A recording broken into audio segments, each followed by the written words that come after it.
Naélé est si bien dans la forêt, mais a pourtant l'impression de devoir faire un choix entre les deux mondes.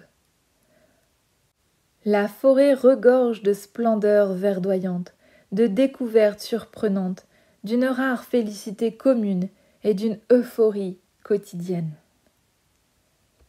Au bord du sentier, Nalassi et Niani trouvent Naélé endormi sur le rocher. Elle ouvre doucement les yeux, somnolent à demi. Puis, réalisant que ses amis sont de retour, elle se relève. Niani remarque une inscription dans la main de son amie. Toutes deux déchiffrent le message déposé par les elfes. Ils lui conseillent de retourner à la lisière près de la source. Solidaire et curieuse de côtoyer peut-être Sodalite, qui vit non loin de ce lieu, elles se mettent en route.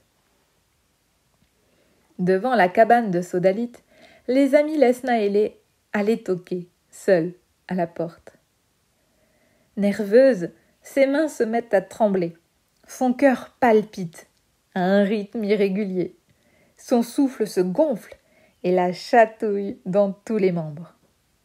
Sa tête est remplie de papillons aux ailes de voile multicolores qui frissonnent.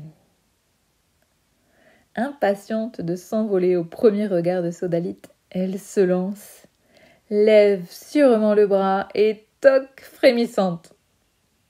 Dans l'entrebâillement de la porte, Sodalite, les yeux ronds de surprise, dessine un large sourire sur son doux visage.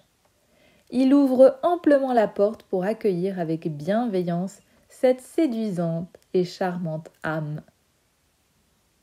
La complicité s'installe à mesure que leurs partitions s'accordent et s'assemblent.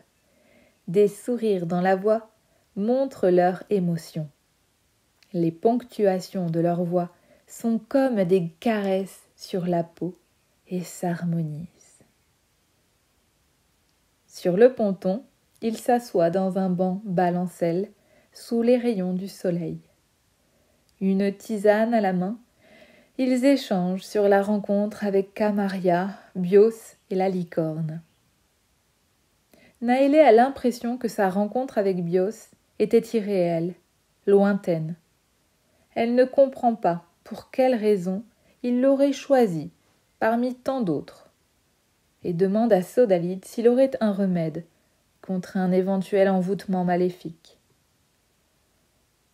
Un sentiment de peur l'envahit, mais elle ne sait pas définir la raison exacte de cette inquiétude.